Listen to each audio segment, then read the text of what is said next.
guys, this is Rajesh and welcome back to our channel. And మీరు చూస్తున్నారు Rajesh smart information channel.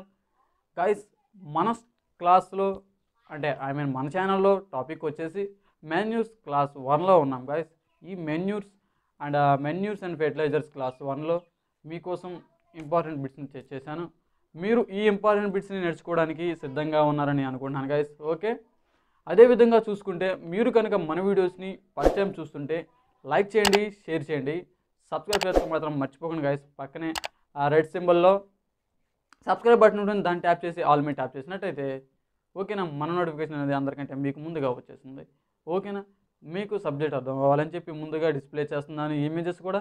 ఈ ఇమేజెస్ని మీరు చూసి ఆ సబ్జెక్ట్ మీద ఒక క్లారిటీ తెచ్చుకొని టాపిక్లోకి వెళ్ళిపోతే చాలా చాలా క్లియర్గా అర్థమవుతుంది. ఓకేనా, అదేవిధంగా చూసుకుంటే ఎగ్జామ్ అనేది కొంచెం తక్కువ టైం ఉంది, ఒక 50 డేస్ ఉన్నాయి.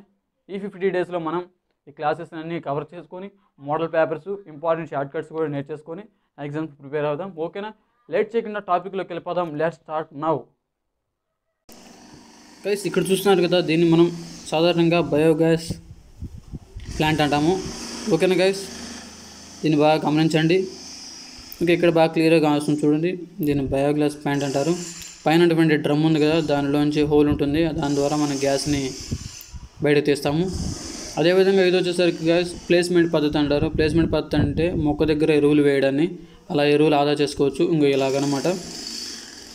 ఓకేనా, ఇలా ప్లేస్మెంట్ పద్ధతి అంటారు. ఇది చూసుకుంటే సరేసరికి అజుల్లో అంటారు గాయస్. ఇది వరి పొలాల్లో ఎక్కువగా వేస్తారు, నత్రజని స్థిరీకరణకు ఇది ఉపయోగపడుతుంది. ఓకేనా, అదేవిధంగా చూసుకుంటే మనం ఇది అజిటోబ్యాక్టర్ అంటారు గాయస్. దీంతో విత్తన శుద్ధి మనం సాధారణంగా చేస్తుంటాం. ఇదిగో ఈ విధంగా ఉంటుంది, ఇలా విత్తన శుద్ధి అనేది మనం చేసుకుంటూ ఉంటాం గాయస్. ఓకేనా, అదేవిధంగా మనం చూసుకుంటే ఇది వచ్చేసరికి వర్మీ కంపోస్ట్, అదే వానపాముల ఎరువు అంటారు. ఓకేనా, ఇలా ఉంటుంది. దీంట్లో కూడా పోషక పదార్థాలు ఎక్కువగా ఉంటాయి గాయస్. ఓకేనా, టాపిక్కి వెళ్ళిపోదాం. Hi, hello guys. ఈరోజు మనం మాన్యూర్స్ అండ్ ఫెర్టిలైజర్స్ క్లాస్ 1లో ఉన్నాం గాయస్. ఈరోజు మనం కొన్ని బిట్స్ని, ఇంపార్టెంట్ బిట్స్ నేర్చేసుకుందాం మనం. ఓకే, మరి ఆలస్యం చేయకుండా టాపిక్లోకి వెళ్దాం గాయస్. నేను ఒక బిట్ చదివిన తర్వాత 1 మినిట్ గ్యాప్ ఇస్తాను. మీకు తెలిస్తే ఆన్సర్ చేయండి, లేదంటే ఆ 1 మినిట్ తర్వాత నేనే ఆన్సర్ చెబుతాను గాయస్. ఓకే, చూద్దాము. బయోగ్యాస్ ప్లాంట్ను ఏ దేశస్థుడు కనుగొన్నాడు? బయోగ్యాస్ ప్లాంట్ ఉంది కదా గాయస్, ఆ యొక్క బయోగ్యాస్ ప్లాంట్ని ఏ దేశస్థుడు కనుగొన్నాడు అని ప్రశ్న అడిగారు. చెప్పండి.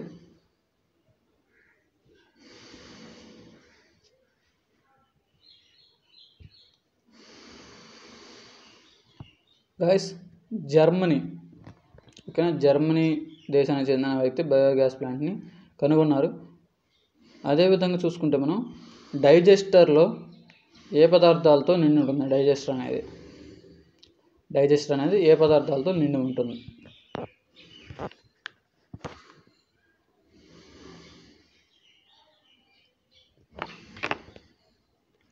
గైస్, మనం చూసుకుంటే డైజెస్టర్ అనేది పేడ మరియు స్లర్రీతో నిండి ఉంటుంది.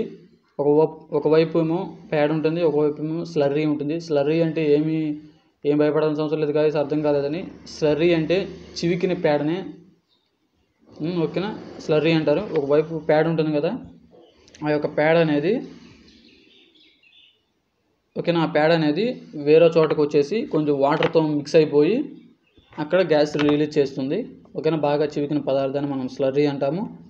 ఓకే, అదేవిధంగా చూసుకుంటే మనం నేల సారం నేలలో గల ఏ పోషక పరిమాణాన్ని తెలుపుతుంది? ఎస్, నేలలో సారం అనేది నేలలో గల ఎటువంటి పోషకాల పరిమాణాన్ని తెలుపుతుంది అని బిట్ ఇచ్చారు. ఆన్సర్ చేయండి, చూద్దాం.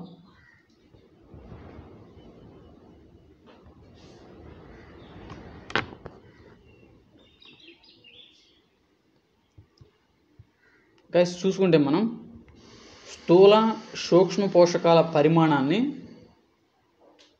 తెలుపుతుంది. కానీ నేల సారం అనేది స్థూల సూక్ష్మ పోషకాల యొక్క పరిమాణాన్ని తెలుపుతుంది. ఓకేనా, నేల ఉత్పాదకత వేటిని తెలుపుతుంది? నేల యొక్క ఉత్పాదకత అనేది వేటిని తెలుపుతుంది?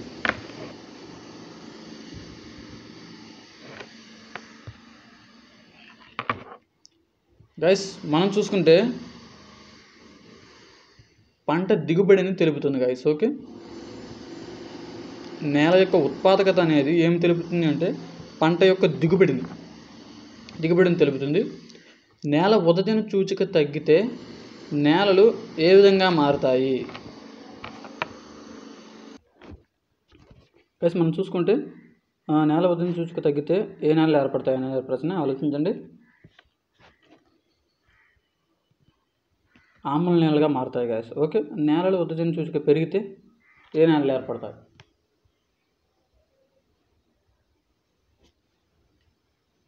క్షార నేలలు గుర్తుపెట్టుకోండి. అదేవిధంగా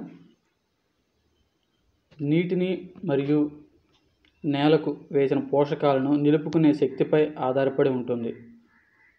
ఓకేనా గైస్, చూద్దాం గైస్. అక్కడ బిట్ చూసుకుంటే మనం నీటిని మరియు నేలకు వేసినటువంటి పోషక పదార్థాలు ఉంటాయి కదా, వాటిని నిలుపుకునే శక్తి అనేది దేనిపై ఆధారపడి ఉంటుంది అనేది అక్కడ బిట్టు. గైస్ గమనించండి, ఆలోచించండి. ఓకే,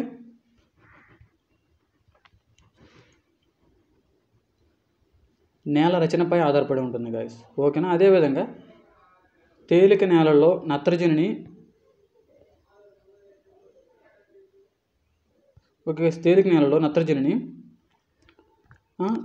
దేనిలోకి పోయి మొక్కల్లోకి వేర్లకు అందదు.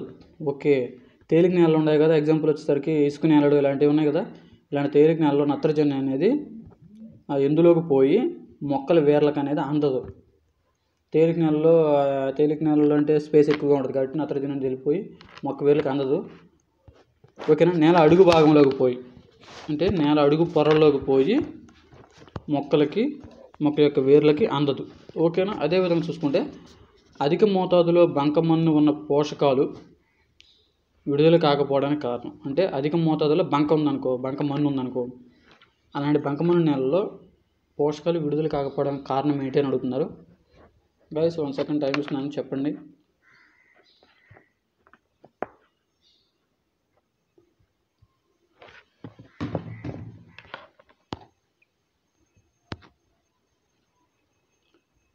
గైస్ మట్టి రేణువులు పోషకాలను బట్టి పట్టి ఉంచడం వల్ల అంటే మట్టి రేణువు అంటే ఇప్పుడు మనం ఏమి చర్చించుకున్నాం అక్కడ, అధిక మోతాదులో బంకమన్ను ఉండటం వల్ల పోషకాలు ఎందుకు విడుదల కావంటే ఆ మట్టి రేణువులు అనేవి పోషకాలను పట్టి ఉంచడం వలన మనకి పోషకాలు అనేవి విడుదల కావు. ఓకేనా గైస్. అదేవిధంగా మనం మరొక ప్రశ్న చూసుకుంటే నేల నిర్మాణంపై ఏది ఆధారపడి ఉంటుంది? నేల యొక్క నిర్మాణం అది స్క్వేర్ షేప్లో ఉందా, ఇలా కొన్ని ప్లేట్ ఆకారంలో అంటే సాయిల్ సైన్స్లో చర్చించుకున్నాం కదా, బిళ్ళ ఆకారంలో ఉండటం, ఇలా ఆ యొక్క ఆకృతి అనేది ఆ యొక్క నిర్మాణం అనేది నేల నిర్మాణంపై ఏమి ఆధారపడి ఉంటుంది? Guess guys.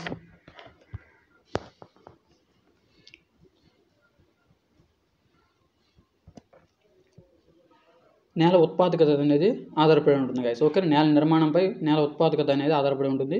నేల యొక్క ఆకృతి పెరగడం వల్ల ఎటువంటి సమస్థాయిలు ఉంటాయి? గైస్ నేల ఆకృతి అనేది పెరగడం వల్ల మనకి స్థూల సూక్ష్మ రంధ్రాల సమస్థాయిలు ఉంటాయి. అంటే అవన్నీ కూడా స్థూల సూక్ష్మ రంధ్రాలు నేల ఆకృతి పెరగడం వల్ల సమస్థాయిలో ఉంటాయి గైస్. ఓకే, అదేవిధంగా మనం చూసుకుంటే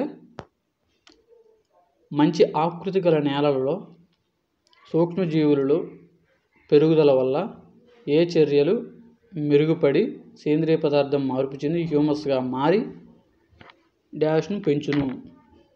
అంటే మంచి ఆకృతి ఉందనుకోండి నేల, అలాంటప్పుడు సూక్ష్మజీవులు పెరగడం వల్ల ఎటువంటి చర్య జరిగి మెరుగుపడి అంటే ఎటువంటి చర్య అనేది జరిగి సేంద్రియ పదార్థం కూడా మెరుగుపడి హ్యూమస్గా మారి వేటిని పెంచుతుంది?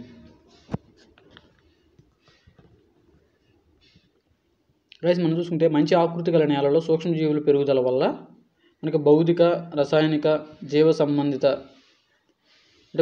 రసాయనికాల చర్యల వల్ల ఆ యొక్క ఆకృతి అనేది మంచిగా ఉండటం వల్ల సూక్ష్మజీవులు పెరిగిపోతాయి. అలా పెరిగిపోవడం వల్ల జీవ రసాయనిక క్రియలు అనేవి జరిగిపోయి సేంద్రియ పదార్థం అనేది మంచి హ్యూమస్గా మారి సిఈసి క్యాటయాన్ ఎక్స్చేంజ్ కెపాసిటీని పెంచుతాయి గైస్. ఓకే, క్యాటయాన్ ఎక్స్చేంజ్ కెపాసిటీని పెంచుతాయి. అదేవిధంగా మనం చూసుకుంటే మళ్ళీ మురుగునీరు పోవు సౌకర్యం లేనప్పుడు నేలలో గాలి లేకపోవడం వల్ల డాష్ మరియు డాష్ తీసుకోలేని స్థితి ఏర్పడుతుంది. అంటే మురుగునీరు పోయే సౌకర్యం కూడా మన పొలాల్లో లేనప్పుడు నేలలో గాలి కూడా లేకపోవడం వల్ల ఏమి తీసుకోలేని పరిస్థితి అనేది ఆ పొలంలో ఏర్పడుతుంది అనేది ప్రశ్న మనకి. ఓకేనా, దానికి ఆన్సర్ చూసుకుందాం. 1 minute గ్యాప్ ఇస్తున్నాను, ఒకసారి ట్రై చేయండి, ప్రాక్టికల్గా ఆలోచించండి. ఓకేనా.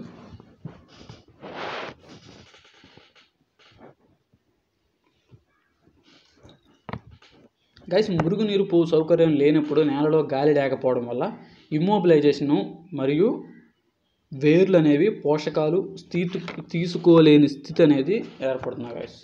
ఓకేనా, ఇమ్మొబిలైజేషన్ జరిగేసి పోషకాలు అనేది తీసుకోలేని పరిస్థితి అనేది జరుగుతుంది. అదేవిధంగా సేంద్రియ పదార్థాల లభ్యతపై ఏమి ఆధారపడి ఉంటుంది? సేంద్రియ పదార్థం అనేది లభ్యం అవ్వాలంటే మన పంటలో సేంద్రియ పదార్థం మనకి లభ్యం అవ్వాలంటే దేనిపై ఆధారపడి ఉంటుంది? అలా చెప్పుడే గుర్తుపెట్టుకోండి, మనకి సేంద్రియ పదార్థం అనేది పంటకు అందాలి అంటే సూక్ష్మజీవులు అనేవి పెరుగుదల అనేది ఖచ్చితంగా ఉండాలి. ఆ సూక్ష్మజీవులు పెరుగుదల ఎలా జరుగుతుంది? మనం పైన చర్చించుకున్నాం కదా, భౌతిక రాసాయనిక చర్యల వల్ల సూక్ష్మజీవులు అనేవి పెరిగిపోయి, ఆ పెరిగిన తర్వాత సేంద్రియ పదార్థం అనేది హ్యూమస్గా మారిపోయి మొక్కకి మంచి పోషకాలు అనేది అందుతాయి. ఓకేనా, ఇది సైన్ అని గుర్తుపెట్టుకోండి. మన బిట్ ప్రకారం చూసుకుంటే సేంద్రియ పదార్థాల లభ్యత అనేది ఏదిపై ఆధారపడి ఉంటుందంటే సూక్ష్మజీవుల పెరుగుదలపై ఆధారపడి ఉంటుంది. అదేవిధంగా రసాయనిక ఎరువుల సామర్థ్యం నేలలో గల దేనిపై ఆధారపడి ఉంటుంది గాయస్? ఓకేనా, రసాయనిక ఎరువుల సామర్థ్యం అనేది నేలలో దేనిపై ఆధారపడి ఉంటుంది?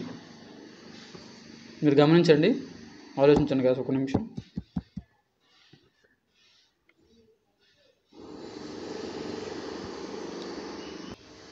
గైస్, సేంద్రియ ఎరువులు అంటే రసాయనిక ఎరువుల సామర్థ్యం అనేది సేంద్రియ పదార్థం లభ్యత అనేది దేనిపై ఆధారపడి ఉంటుంది? మనం అనుకున్నట్టున్నాగా సూక్ష్మజీవుల పెరుగుదలపై ఆధారపడుతుందిగా. ఇక్కడ రసాయనిక ఎరువుల సామర్థ్యం అనేది నేలలో గల సేంద్రియ పదార్థంపై ఆధారపడి ఉంటుంది. అంటే ఎగ్జాంపుల్ చూసుకుంటే మనం ఇప్పుడు రసాయనిక ఎరువులు అనేది మనం నేలకు అందించాలి అంటే దాంట్లో సేంద్రియ పదార్థం అనేది ఎంత ఉందని తెలుసుకుంటే, సేంద్రియ పదార్థం 50% ఉందనుకో, రసాయనిక ఎరువులు 50% వేసుకోవచ్చు. అలాగా రసాయనిక ఎరువుల యొక్క సామర్థ్యం అనేది నేలలో ఉండేటువంటి సేంద్రియ పదార్థంపై ఆధారపడి ఉంటుంది గాయస్. ఓకేనా, గమనించండి గైస్. అదేవిధంగా చూసుకుంటే మనం సమస్యాత్మక నేలల వల్ల పోషక పదార్థాలు మొక్కకు అందక ఏమనేది తగ్గుతుంది గైస్. మనం ఇప్పుడు సమస్యాత్మక నేలలో పోషకాలు అనే మొక్కలకు అందకపోతే ఏం తగ్గుతుంది? దిగుబడే కదా, ఉత్పాదకత అనేది తగ్గిపోతుంది.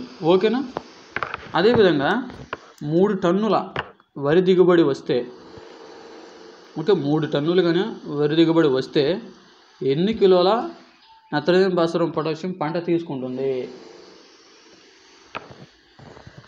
గైస్, మనం చూసుకుంటే 3 టన్నులు కానీ వరికి దిగుబడి ఇచ్చింది అనుకోండి, నత్రజని, భాస్వరం, పొటాషియం అనేది ఎంత తీసుకుంటుంది? గెస్ అండి గైస్. చూద్దాము. 85 కేజీలేమో నత్రజని తీసుకుంటుంది, 15 కేజీలేమో భాస్వరం తీసుకుంటుంది, 90 కేజీలేమో పొటాషియం అనేది పంట తీసుకుంటుంది. ఓకేనా, 3 టన్నులు కనుక వరి దిగుబడి ఇస్తే. అదేవిధంగా 5 టన్నుల మొక్కజొన్న దిగుబడి ఇస్తే, అంటే 5 టన్నులు కనుక మొక్కజొన్న అనే పంట 5 టన్నులు కనుక దిగుబడి వస్తే నత్రజని, భాస్వరం అనేది ఎంత తీసుకుంటుందంటే పంటకి గైస్, నత్రజని అనేది 170 కేజీలు తీసుకుంటుంది. ఓకేనా, భాస్వరం అనేది 35 కేజీలు తీసుకుంటుంది, పొటాషియం అనేది 175 కేజీలు ఈ యొక్క మొక్కజొన్న అనేది తీసుకుంటుంది గాయస్. ఓకేనా, 5 టన్నులు కనుక దిగుబడి ఇస్తే. ఓకే, అదేవిధంగా డాష్ మొక్కలు పంట మొక్కల కంటే అత్యధికంగా పొలాల్లో పోషక పదార్థాలను గ్రహించడం వల్ల ఏమి తగ్గిపోతుందంటే, ఎటువంటి మొక్కలు అనేవి పంట వేసిన మొక్క కంటే ఎటువంటి మొక్కలు అనేది పొలాల్లో ఉండే పోషక పదార్థాలు మొత్తం గ్రహించేయడం వల్ల ఏమైనా తగ్గిపోతుందంటే గైస్, కలుపు మొక్కలు అనేవి పంట కానీ అంటే కలుపు మొక్కలు మనం ప్రధాన మడిలో వేసినటువంటి పంట కంటే ఎక్కువగా ఈ కలుపు మొక్కలే పోషక పదార్థాలను తీసుకోవడం వల్ల నేల సారం అనేది తగ్గుతుంది గాయస్. ఓకే, నేల సారం అనేది తగ్గిపోతుంది. అదేవిధంగా నత్రజనిని నైట్రేట్ రూపంలో మారిన వెంటనే ఓకేనా వేటితో పాటు నేలలో అడుగు భాగంలోకి పోతుంది. అంటే ఇప్పుడు నత్రజని అనేది నైట్రేట్ ఫార్మేట్లో మనం వేసాం, అలా వేస్తే వేటితో కలిసి నేల అడుగు భాగంలోకి వెళ్తుంది. గైస్ గమనించండి, 1 సెకండ్ టైం ఇస్తున్నాను కానీ. ఓకే,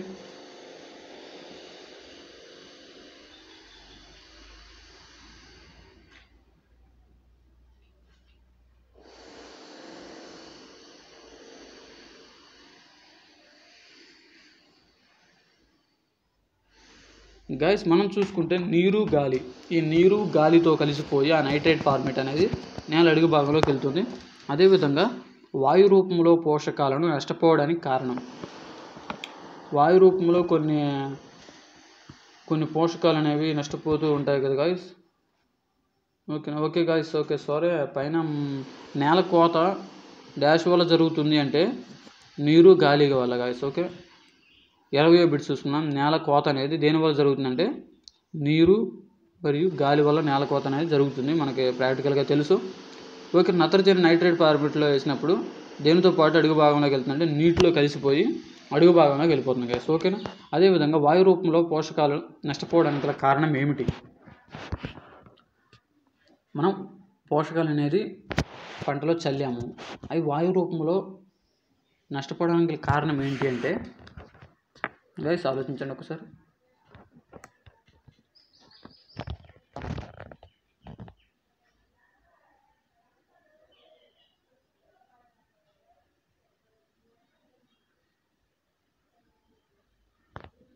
గైస్ చూసుకుంటే నేలపై జల్లడమే గైస్ దానికి ఆన్సర్. ఏం లేదు, వాయు రూపంలో పోషకాలు నష్టపోవడానికి గల కారణం ఏంటంటే మనం పోషకాలని వెదజల్లడం వల్లే. ఇప్పుడు దీనికి మనం ప్రత్యామ్నాయం కనుగొంటే, ఇప్పుడు వాయు రూపంలో నష్టపోతున్నారు అంటే పంట పొలాల్లో ఎరువుల్ని జల్లడం వల్లే కదా. అలా కాకుండా మనం ఫెర్టిగేషన్ పద్ధతి ద్వారా మనం నీటిలో కరిగించి కనుక ఎరువులను వాడామనుకోండి, చాలా వరకు మనం ఈ యొక్క పోషకాలను ఆవిరి కాకుండా మొక్క వినియోగించుకునేలా ఆ ఫెర్టిగేషన్ పద్ధతి ప్లస్ డ్రిప్ పద్ధతి ద్వారా మనం అందించేయచ్చు మొక్కకి. అప్పుడు 100% యూజ్ ఉంటుంది. ఓకేనా, అది. అదేవిధంగా సంకీర్ణ ఎరువులు వాడటం వలన ఏ పోషక లోపాలు కనబడతాయి? ఓకేనా గైస్, సంకీర్ణ ఎరువులు వాడటం వలన ఏ పోషక లోపాలు ఎక్కువగా కనపడతాయి?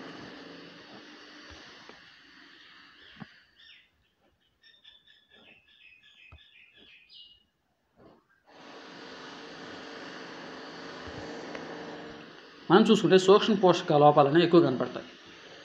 ఓకేనా, సూక్ష్మ పోషక లోపాలని ఫెర్రస్ ఇలాంటివి కొన్ని సూక్ష్మ పోషకాలు ఉంటాయి కదా, అటువంటి సూక్ష్మ పోషకాల యొక్క లోపాలని ఎక్కువ కనపడతాయి గాయస్ సంకీర్ణ ఎరువులు ఎక్కువగా వాడటం వలన.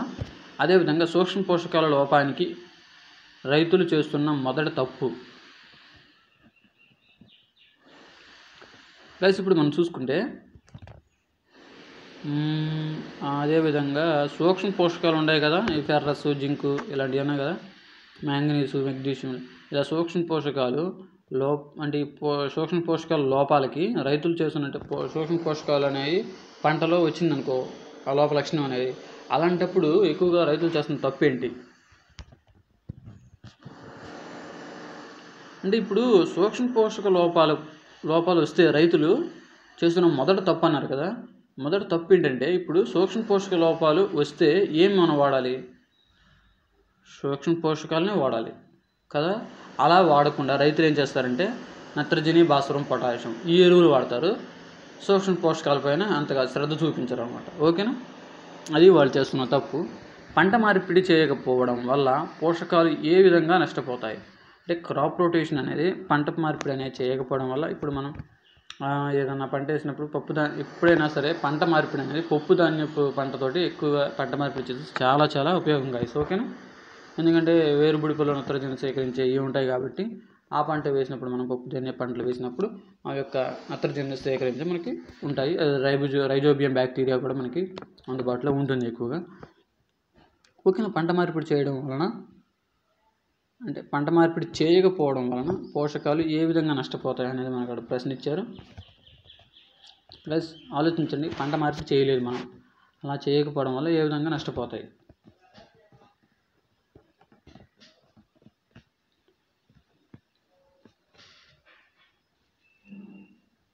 ప్లస్ ప్రాక్టికల్గా ఆలోచించండి. ఇప్పుడు మనం పంట మార్పిడి చేయలేదంటే ఒకే పంటను వేస్తున్నాం అనుకోండి. ఇప్పుడు మొక్కజొన్న చూసుకున్నాం. మొక్కజొన్న మహా అంటే 5 సెంటీమీటర్ల లోతు, మహా అంటే ఒక 10-15 సెంటీమీటర్ల లోతు మాత్రమే వేర్లు వెళ్తాయి. ఓకేనా. అదే పంట వేస్తున్నాం అనుకో, ఈ పోషకాలు అనేది భూమిలో ఉండేటువంటి పోషకాలు అంటే ఆ 10-15 సెంటీమీటర్ల వరకే కదా వేర్లు లేదు. కాబట్టి ఆ సరౌండింగ్స్లో ఉండేటువంటి పోషకాలు మాత్రమే ఆ పంట గ్రహించుకుంటుంది.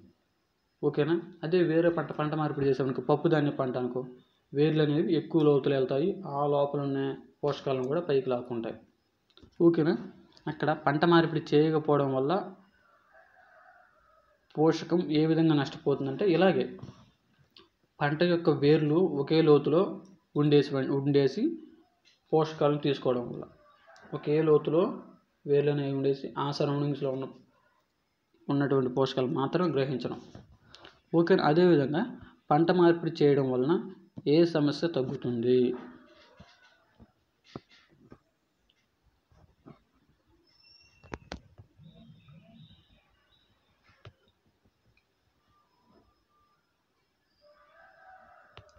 గైస్ ఎప్పుడేం గుర్తుపెట్టుకోండి, పంట మార్పిడి చేయడం వల్ల మనకి చీడపీడల సమస్య అనేది చాలా వరకు తగ్గుతుంది. ఇప్పుడు డిసీజెస్ అంటే తెగుళ్ళు అయినా కానీ ఒక పంటకు వస్తాయి, కానీ పురుగులు అనేవి ఒక పంట కాసించిన పురుగు ఇంకో పంట కాసించదు. ఇప్పుడు కత్తిరి పురుగు అనేది మొక్కజొన్న కాసిస్తుంది. ఇప్పుడు ఇది వద్దుంది కదా, శనగపచ్చ పురుగు ఉంది, అది అపరాల పంటలు కాలుస్తాయి. అలా పంట మార్పిడి చేస్తే ఇప్పుడు పొగాకు వేసాము, తర్వాత మళ్ళీ ఇంకా మొక్కజొన్న వేసాము, తర్వాత మనం అపరాల పంట వేసుకున్నాం అనుకో, ఇప్పుడు ఈ పంటకి వేరే పురుగులు వేస్తే ఆ పంటకి వేరే పురుగు వేస్తాయి. అంటే ఒక పంట నుంచి ఒక పంట మార్పిడి చెందుతుంది కాబట్టి పురుగు అనేది అంత తొందరగా ఎఫెక్ట్ చేయదు. ఓకేనా. అది ఓకే. అదేవిధంగా చూద్దాం కాబట్టి మనం సేంద్రియ ఎరువులు వేయడం వలన స్థూల సాంద్రత అనేది ఏ విధంగా ఉంటుంది? సేంద్రియ ఎరువులు ఎప్పుడైనా సరే సేంద్రియ ఎరువులు కనుక మనం వేసాము అనుకోండి, స్థూల సాంద్రత తగ్గుతుంది. అంటే స్థూల సాంద్రత అంటే ఏంది? స్థూల సాంద్రత అంటే మన భూమిలో ఉండేటువంటి చిన్న అంటే స్థూల సాంద్రత అంటే ఇప్పుడు భూమిలో ఉండేటువంటి రేణువులు మధ్య ఉండే ఖాళీ స్థలాలు ఇలా ఉంటాయి కదా, అణు సాంద్రత, స్థూల సాంద్రత అలా అనుకుంటాం కదా. అలా ఆ యొక్క స్థూల సాంద్రత అనేది సేంద్రియ పదార్థం వేస్తే తగ్గిపోతుంది. అంటే భూమి మధ్య గ్యాప్ అనేది తగ్గిపోతుంది కాబట్టి స్థూల సాంద్రత కూడా తగ్గుతుంది కదా. ఓకే. అదేవిధంగా మనం చూసుకుంటే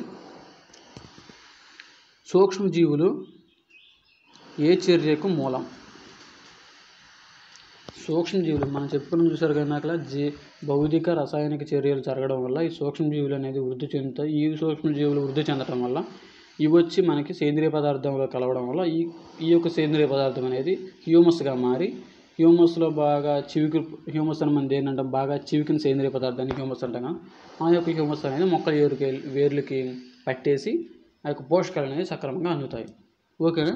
ఇక్కడ మనం బిట్ చూసుకుంటే సూక్ష్మజీవులు ఉన్నాయి కదా, ఆ సూక్ష్మజీవులు ఏ చర్యకి మూలం అంటే జీవ రసాయనిక చర్యలకి. ఓకే. జీవ రసాయనిక చర్యలకి మూలం. అదేవిధంగా నేలకు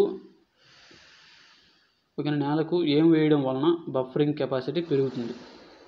బఫరింగ్ కెపాసిటీ అనేది ఏం వేయడం వల్ల నేలకి పెరుగుతుంది అంటే గెస్ చేయండి గైస్.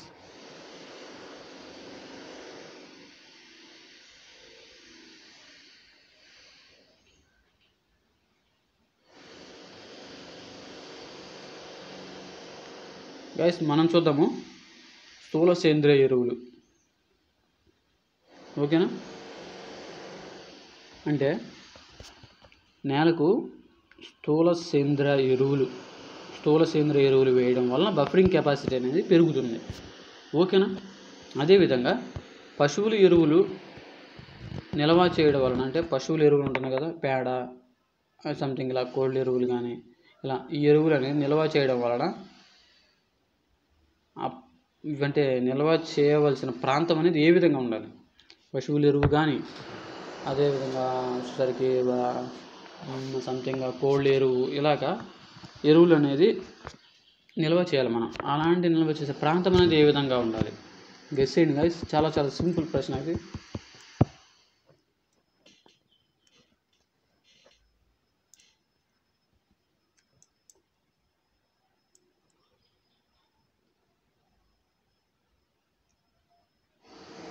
గైస్ నీడగా ఉండాలి. ఓకేనా? పశువుల ఎరువు కానీ, కోళ్ళ ఎరువు కానీ ఇలాంటివన్నీ కూడా మనం నిల్వ చేసుకోవాలి అనుకుంటే ఆ ప్రాంతం ఎంత ఎలా ఉండాలంటే నీడలో ఉండాలి. అంటే ఇప్పుడు ఎండలో ఉంటే పోషకాలన్నీ పోతాయి.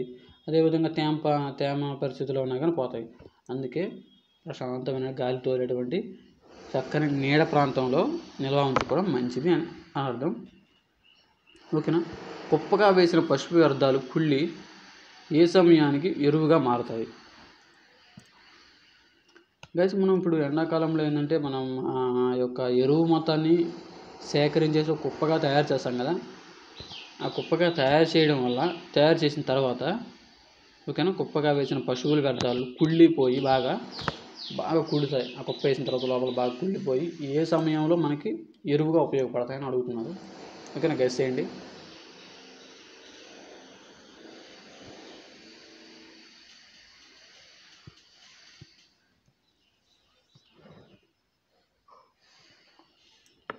గైస్ చూసుకుంటే మనం తొలకరిలో అంటే తొలకరి వర్షాలు పడేటప్పుడు అంటే జూన్ జూలై సమయంలో తొలకరి వర్షాలు పడుతూ ఉంటాయి కదా. ఆ వర్షాలకి ఆ సమయంలో మనకి ఆ యొక్క కుప్పగా వేసినటువంటి ఎరువు అనేది మనకి పంటకు వాడుకోవడానికి తయారవుతుంది గైస్. ఓకేనా? అదేవిధంగా మనం చూసుకుంటే మరికొన్ని బిట్స్ చూసుకుంటే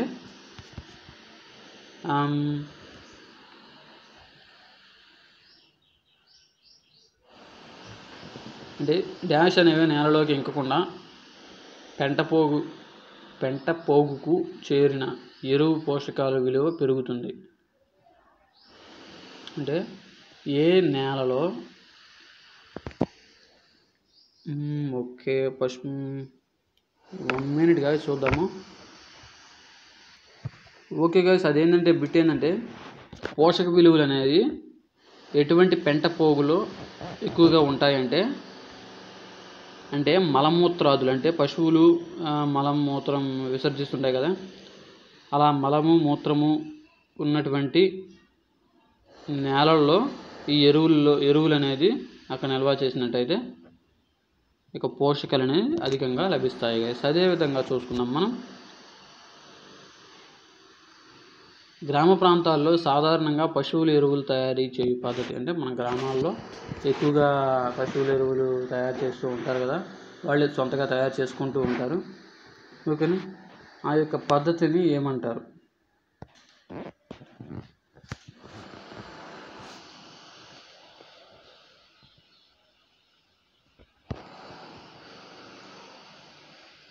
ఆ పద్ధతి చూసుకుంటే మనం గుట్ట కుప్ప పద్ధతి, అంటే గుట్టగా పోసి కానీ కుప్పలుగా ఉంచుకొని కానీ మనం నిల్వ చేసుకుంటాం. సాధారణంగా తెలిసిందే కదా, ఇప్పుడు మొత్తం మన ఇంటికి కదా పశువులు ఉన్నాయనుకోండి, ఆ పేడ అవన్నీ కూడా ఎత్తేసి మనం సాయంత్రం కానీ ఉదయం కానీ ఒక కుప్పలాగా చేర్చేసి ఆ కుప్ప మీద పోస్తూ వస్తూ ఉంటాం కదా. ఓకేనా? సాధారణంగా మన గ్రామాల్లో ఉపయోగించేదంటే గుట్ట కుప్ప పద్ధతి ఉపయోగిస్తాం కదా. ఓకే. అదేవిధంగా చూసుకుంటాం ఆ మూత్రాన్ని పీల్చే నిమిత్తం ఏ సమయంలో పశువుల కాళ్ళ కింద ఏం అవసరమవుతుంది? అంటే మూత్రాన్ని పీల్చే నిమిత్తం ఏ సమయంలో అంటే మూత్రాన్ని పీల్చే నిమిత్తం సాయంత్ర సమయంలో పశువుల కాళ్ళ కింద గడ్డి చెత్త అవసరమైనంత ఉండాలి. ఓకేనా? అంటే గాయస్ మూత్రం పీల్చేటప్పుడు మూత్రాన్ని ఓకే సాయంత్రం సమయంలో మనం ఏంటంటే పశువుల కాళ్ళ మధ్య మనం ఈ గడ్డి అనేది వేసుకున్నాం అనుకో, ఆ పేడ కానీ ప్లస్ వచ్చేసరికి మా మూత్రాలు కానీ పోసినప్పుడు పశువులు ఆ మూత్రాన్ని మొత్తాన్ని ఆ యొక్క ఆవులు అనేవి ఆ యొక్క గడ్డి అనేది పీల్చుకొని ఆ గడ్డి అనేది పీల్చుకోవడం వల్ల ఉపయోగపడుతుంది గాయస్. ఓకేనా? అక్కడ తేమ ఏమీ లేకుండా ఉంటాయి. ఓకేనా? అర్థమైంది అనుకుంటున్నాను. గొప్ప అంటే కుప్ప, అదేవిధంగా చూసుకుంటే చూద్దాము.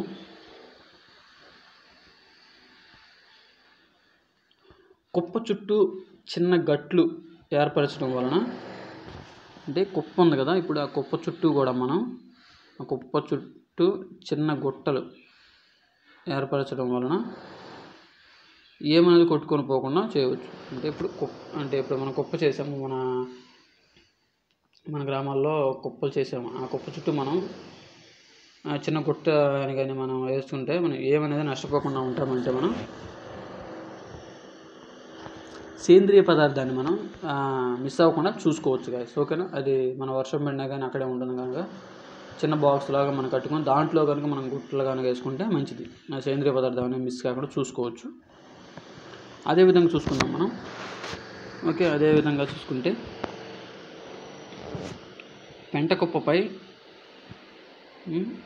పెంటకుప్పపై డాష్ లేదా డాష్ను అప్పుడప్పుడు చల్లడం వలన నత్రజని నష్టాన్ని వృధాని కానివ్వకుండా ఒక విలువని పెంచుకోవచ్చు. అంటే గాయస్ మనం చూసుకుంటే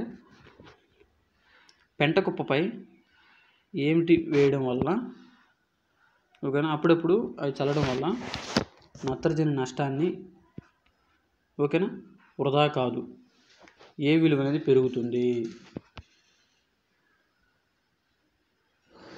ఓకేనా? అదేవిధంగా చూస్తున్నాం మనం. దానికి ఆన్సర్ చూసుకుంటే గాయస్, పెంటకుప్పపై జిప్సము ప్లస్ ఎస్ఎస్పి అనేది అప్పుడప్పుడు చల్లడం వల్ల నత్రజని నష్టం కాకుండా, వృధా కాకుండా భాస్వరం యొక్క విలువని మనం పెంచుకోవచ్చు. ఓకేనా? ఫస్ట్ బిట్లో జిప్సం, తర్వాత ఎస్ఎస్పి, మూడో బిట్లో భాస్వరం అని చెప్పుకోవచ్చు గాయస్. ఓకే, అదేవిధంగా చూసుకుంటే పశు విసర్జనల 3వ వంతు నిండిన తర్వాత, అంటే పశువు యొక్క విసర్జన అనేది 3వ వంతు నిండిన తర్వాత ఎన్ని అంగుళాల మట్టి వేయాలి? ఓకేనా? ఎన్ని అణువుల మట్టి అనేది వేయాలి? ఇక్కడ చూసుకుంటే పశువుల విసర్జన అనేది 3వ వంతు నిండిన తర్వాత ఎన్ని అంగుళాల మట్టి వేయాలంటే 6 అంగుళాలు. ఓకేనా? ఈ యొక్క 6 అంగుళాలు అనేది మట్టిని మనం వేయాలి. అదేవిధంగా ఓకేనా, ఒక పశువు పేడ ఎందుకంటే ఉన్న పశువుల పేడ ఎరువులు -కిలోలు. ఓకే, చూద్దాం.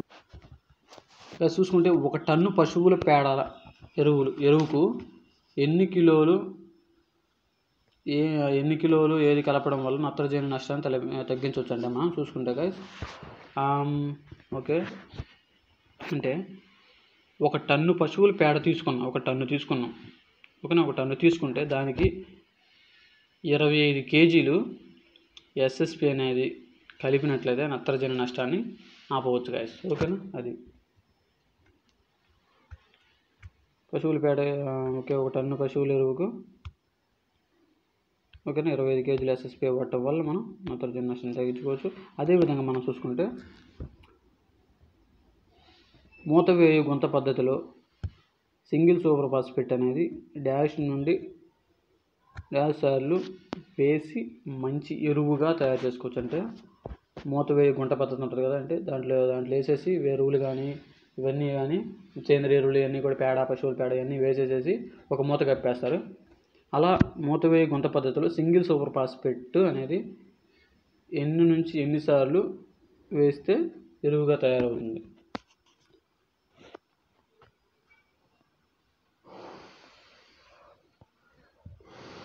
గ్యాస్ 1 నుంచి 2 సార్లు గ్యాస్. ఓకే, 1 నుంచి 2 సార్లు అనేది 1 నుంచి 2 సార్లు సింగిల్ సూపర్ ఫాస్ఫేట్ అనేది వేయడం వలన మనకి మంచి ఎరువుగా తయారవుతుంది. దేంట్లో? మూతవేయు గుంత పద్ధతిలో. ఓకేనా? అదేవిధంగా చూసుకుంటే కంపోస్ట్ చేయడం వలన వ్యర్థ పదార్థాలలో ఏ నిష్పత్తి తగ్గించే అతి విలువైన సేంద్రియ పదార్థాలున్నా అంటే ఇప్పుడు గాయస్ ఒక కంపోస్ట్ని తయారు చేసాం. కంపోస్ట్ తయారు చేయడం వల్ల వ్యర్థ పదార్థాలలో, ఓకేనా, వ్యర్థ పదార్థాల్లో ఏ నిష్పత్తి అనేది తగ్గించి అతి విలువైన సేంద్రియ పదార్థాన్ని తయారు చేయొచ్చు. ఇప్పుడు కంపోస్ట్ ఎరువుని తయారు చేస్తున్నప్పుడు CN రేషియో నిష్పత్తిని తగ్గించేసి అతి విలువైనటువంటి సేంద్రియ పదార్థాన్ని మనం తయారు చేసుకోవచ్చు. ఓకేనా? అది అదేవిధంగా నేల పునరుద్ధరణకు వాడే రసాయనిక ఎరువులు, నేలని పునరుద్ధరణ చేయడానికి వాడే రసాయన ఎరువులను ఏంటి అంటున్నారు? చెప్పండి.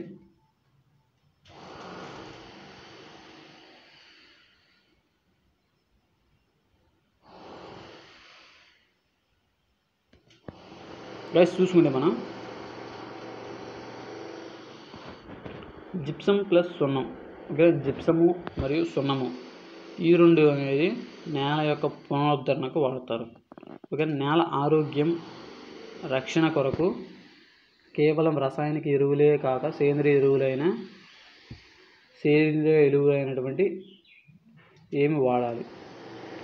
నేల ఆరోగ్య రక్షణ కొరకు నేలను రక్షణ ఇవ్వడానికి మనం రసాయనిక ఎరువులు కాకుండా సేంద్రియ ఎరువులైనటువంటి నూనె, పిండి పదార్థాలు వాడాలి. అంటే పిండి పదార్థాలు చెక్క పిండి, అంటే ఇప్పుడు ఓకే చూసుకుంటే మనం ఆముద పిండి, అంటే ఆముదం ఉంది కదా, ఆముదం ఆయిల్ తీసిన తర్వాత పిండి ఉంటుంది కదా, అదొకటి, ప్లస్ వేప పిండి, ఇలాంటివి కూడా మనం ఇలాంటివైనటువంటి సేంద్రియ పదార్థాలను కూడా వాడితే మంచిది మనకు. ఓకేనా?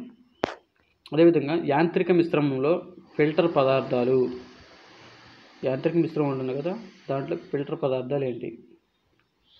యాంత్రిక మిశ్రమంలో ఫిల్టర్ పదార్థాలు చూసుకుంటే ఇసుక, మట్టి, బొగ్గు, బూడిద, సున్నం. ఓకేనా? ఇసుక, మట్టి, బొగ్గు, బూడిద, సున్నం ఈ 5 కూడా ఓకేనా యాంత్రిక మిశ్రమంలో ఫిల్టర్ పదార్థాలు. అదేవిధంగా ప్రకృతిలో ఉండే పోషకాలను సూక్ష్మజీవుల ద్వారా మొక్కకు అందజేసే ప్రక్రియను ఏమంటారు? అందించే సేంద్రియ ఎరువులను ఏమంటారు? అంటే ప్రకృతిలో ఉండేటువంటి వివిధ రకాల పోషకాలను సూక్ష్మజీవుల ద్వారా మొక్కలకు అందజేసేదాన్ని ఏమంటారంటే జీవన ఎరువులు అంటారు గాయస్. ఓకేనా? జీవన ఎరువులు అంటారు. జీవన ఎరువులు ఎన్ని రకాలు?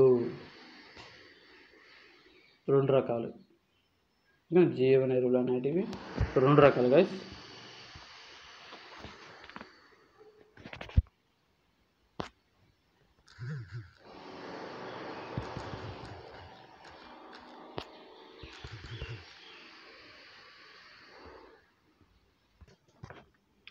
గైస్ మనం అలాగే చూసుకుంటే నత్రజని స్థిరీకరించే జీవన ఎరువులు ఎన్ని రకాలు?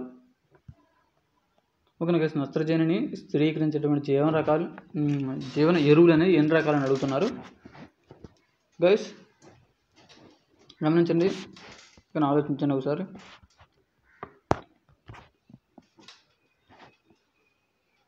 మూడు రకాలు. ఓకేనా? నత్రజని స్థిరీకరించే జీవన ఎరువులు అనేది 3 రకాలు ఉన్నాయి. అదేవిధంగా వరిలో హరిత ఎరువుగా వాడేటువంటి జీవన ఎరువు, ఏంటి?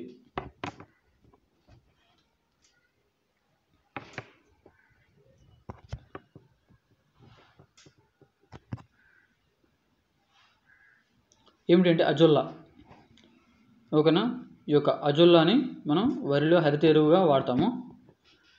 ఓకే, అదేవిధంగా గాలి ప్రసరణ బాగా ఉన్న నేలలలో, సేంద్రియ నిల్వలు ఎక్కువగా ఉన్న నేలలలో నత్రజని స్థిరీకరించే జీవన ఎరువు ఏమిటి?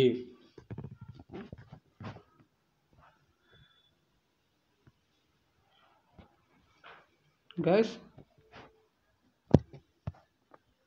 మనం పైన ఏం చెప్పుకున్నాము? నత్రజని స్థిరీకరించే జీవన ఎరువులు ఏంటి అంటే మనం అజిటోబ్యాక్టర్, అజోస్పైరిల్లం, ఓకేనా, నీలి ఆకుపచ్చనాజ అనేవి ఈ 3 రకాలు ఉన్నాయి కదా. అదేవిధంగా ఇక్కడ వచ్చేసరికి గాలి ప్రసరణ బాగా ఉన్న నేలలలో, సేంద్రియ నిల్వలు ఎక్కువగా ఉన్న నేలలో నత్రజని స్థిరీకరించే జీవన ఎరువు.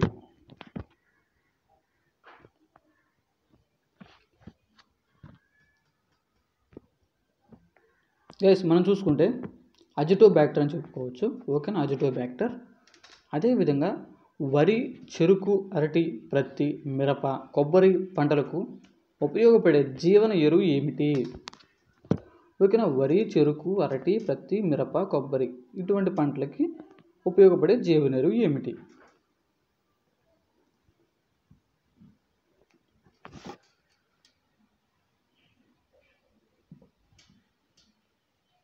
గైస్ మనం చూసుకుంటే అజిటోబ్యాక్టర్ అని చెప్పుకోవచ్చు. ఓకేనా? అజిటోబ్యాక్టర్గా చెప్పుకుంటాం గైస్ మనం. అదేవిధంగా అజిటోబ్యాక్టర్ విత్తన శుద్ధి ద్వారా ఎన్ని గ్రాములు వేయాలి? గైస్ మనం అజిటోబ్యాక్టర్ని విత్తన శుద్ధి ద్వారా చేసుకోవాలంటే ఎన్ని గ్రాములు వేసుకోవాలంటే మనం ఇక్కడ గెస్ చేయండి గైస్. ఒక నిమిషం టైం ఇస్తున్నాను మీకు.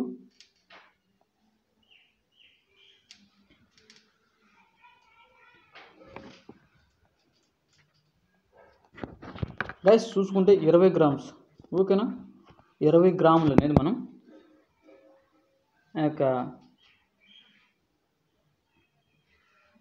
ఓకేనా గైస్. అజిటోబ్యాక్టర్ విత్తన శుద్ధి ద్వారా ఎన్ని గ్రాములు వేసుకోవాలి? 20 గ్రాములు వేసి వాడుకోవాలి. అదేవిధంగా అజిటోబ్యాక్టర్ విత్తన శుద్ధి కాకపోతే ఎటువంటి కల్చర్ మరియు ఎన్ని కిలోలు దేంతో కలిపి ఎకరాకి వేసుకోవాలి? అజిటోబ్యాక్టర్ని విత్తన శుద్ధి చేయకుండా అయితే, ఓకేనా గైస్, చేయకుండా అయితే ఎన్ని కేజీలు దేనితో కలిపి వేసుకోవాలి అనేది మన అక్కడ ప్రశ్న. గమనించండి. ఓకే,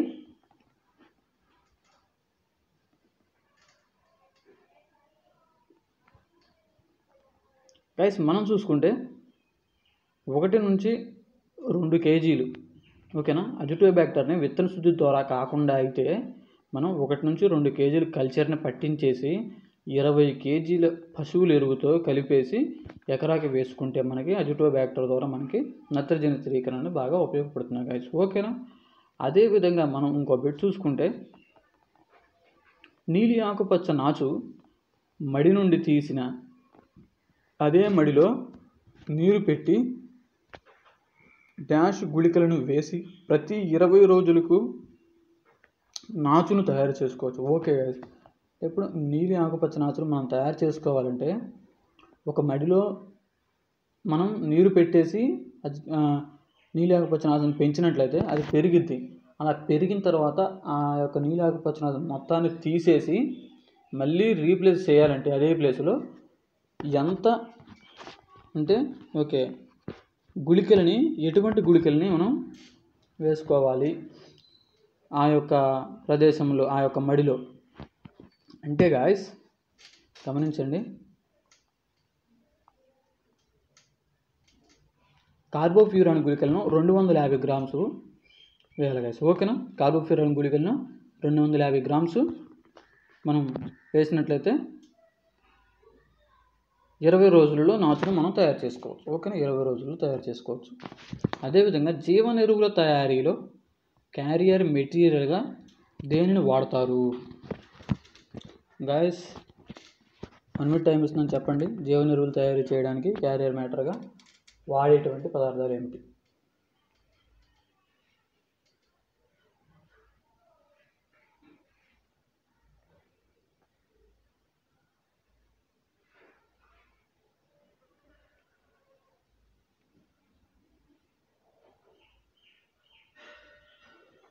గైస్ మనం చూసుకుంటే లిగ్నెట్, పిట్టు, బొగ్గు పొడి ఈ 3 కూడా జీవన ఎరువులు తయారు చేసేటప్పుడు క్యారియర్ మెటీరియల్గా మనం ఉపయోగించుకోవచ్చు గైస్, ఓకేనా. అదేవిధంగా చూసుకుంటే రసాయన ఎరువులు అధికంగా వాడితే నేలలు ఏ విధంగా తయారవుతాయి? రాసాయనిక ఎరువులు ఎక్కువగా వాడామనుకోండి గైస్, ఈ యొక్క నేలలు అనేవి ఏ విధంగా తయారవుతాయని ప్రశ్న అడుగుతున్నారు, ఓకేనా. ఏ విధంగా అయినా నేలలు అనుకో చెప్పుకోవచ్చు మనం. చెప్పండి, హాఫ్ సెకండ్ టైం ఇస్తున్నాను.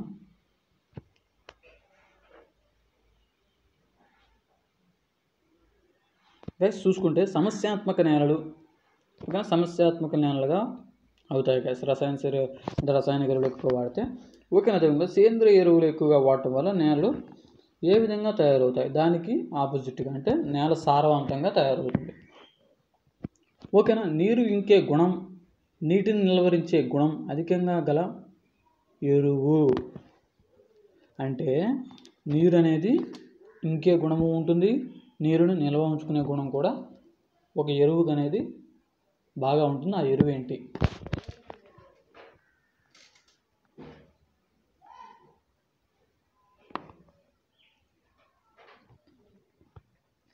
గైస్ చూసుకుంటే అది మనం సేంద్రియ ఎరువు అని చెప్పుకోవచ్చు. ఈ సేంద్రియ ఎరువులో మనకి నీరు ఇంకే గుణము ఉంటుంది, నీరు నిల్వ ఉంచుకునే గుణము కూడా ఉంటుంది, ఓకే. నా బిట్టికి ఆన్సర్ సేంద్రియ ఎరువు అని చెప్పుకోవచ్చు గైస్. అదేవిధంగా సేంద్రియ ఎరువు కుళ్ళేటప్పుడు అనేక డాష్ అనేవి తయారవడం వలన పోషకాల లభ్య రూపంలో మారుతుంది. అంటే సేంద్రియ ఎరువుని ఫస్ట్లో మనం పంట పొలాలకు వేసినప్పుడు అది కుళ్ళిపోతూ ఓకేనా కొన్ని తయారవుతాయి. అవి తయారవడం వల్ల పోషకాలు అనేది లభ్య రూపంలోకి వచ్చేసి మొక్క తీసుకోవడం జరుగుతుంది. అవి ఏంటివంటే ఆమ్లాలు. ఓకేనా గైస్, అది సేంద్రియ ఎరువులు కుళ్ళేటప్పుడు అనేక ఆమ్లాలు తయారవడం వలన పోషక పదార్థాలు లభ్య రూపంలోకి వచ్చి మొక్కలు అందుతాయి. ఓకేనా, అదేవిధంగా సామాన్యంగా ఒక్క నిమిషం గైస్ మనం చూసుకుంటే ఇప్పుడు సామాన్యంగా స్థూల పోషకాలైనటువంటి నత్రజని, భాస్వరం, పొటాషియంలను మొక్కలు ఏ దశలో తీసుకుంటాయి? ఓకేనా గైస్, చూడండి, బాగా గమనించండి, ప్రాక్టికల్గా ఆలోచించండి. అసలు మనం సాధారణంగా ఎన్పికే అనేది నత్రజని, భాస్వరం, పొటాషియం అనేది వేసినప్పుడు ఏ దశలో మనకి మొక్క అనేది వాటిని గ్రహిస్తుంది? ఓకేనా, ఆలోచించండి ఒక్క నిమిషం.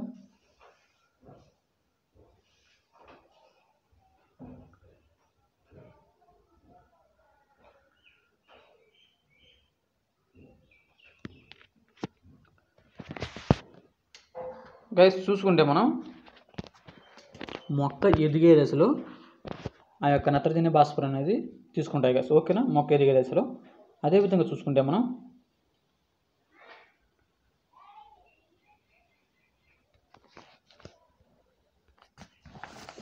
చూసుకుందాం. అదే స్థాన చలనం తక్కువగా గల పోషకం ఏమిటి? గైస్ ఆన్సర్ చేయండి. స్థాన చలనం తక్కువగా గల పోషకం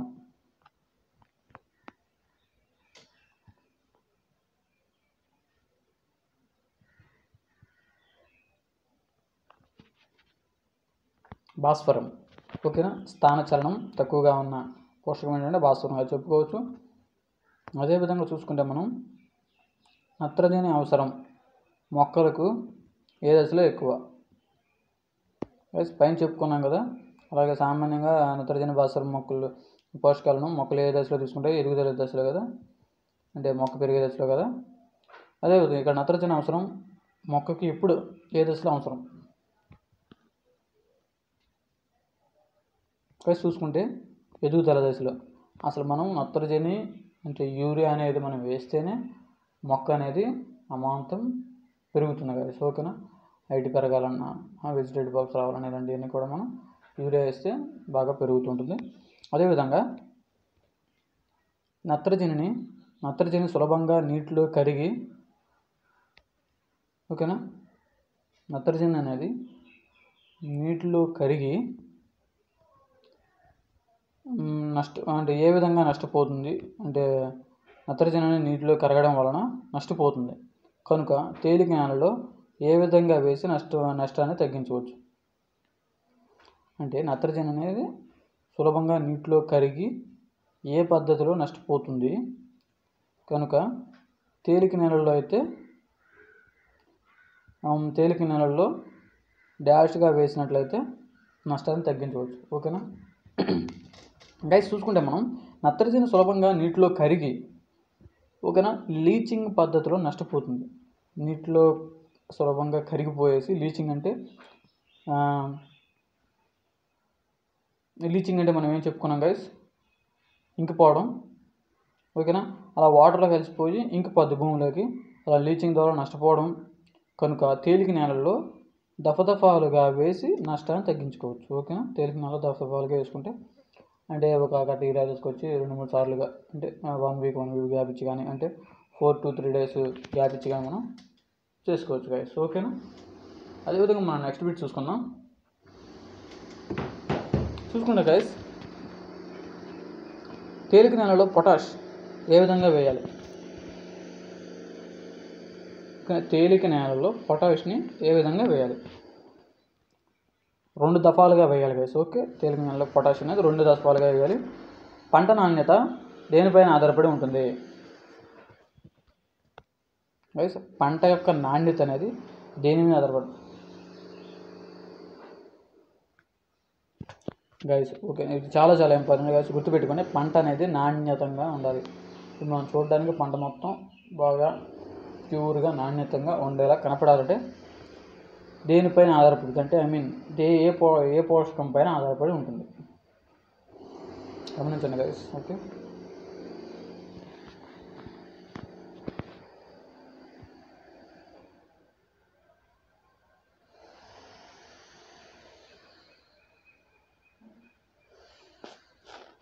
రైస్ చూసుకుంటే పంట నాణ్యత అనేది పొటాష్ మీద ఆధారపడి ఉంటుంది. పొటాష్ అనేది వేస్తే మనకి పంట కూడా నిగనిగలాడుతూ కొంచెం నాణ్యమైన పంటలా కనపడుతుంది కదా. ఓకే, అపరాల పంటకు వేర్లపై బుడిపులు ఏర్పడిన తరువాత ఏ ఎరువు అవసరం తక్కువగా ఉంటుంది? రైస్ చాలా చాలా సింపుల్ గుర్తుపెట్టేసుకోవచ్చు. ఎందుకంటే ఇప్పుడు అపరాల పంటలో వేరు బుడిపిలపై, ఓకేనా, వేర్లపై బుడిపిలు ఏర్పడతాయి. అవి ఎందుకు? గాలిలో ఉన్న నత్రజనిని స్థిరీకరించడానికి. ఓకేనా. సో అలా నత్రజనిని స్థిరీకరించిన తర్వాత ఏ ఎరువు అనేది తక్కువ అవసరం అవుతుంది? సింపుల్ మీరు చెప్పేయచ్చు.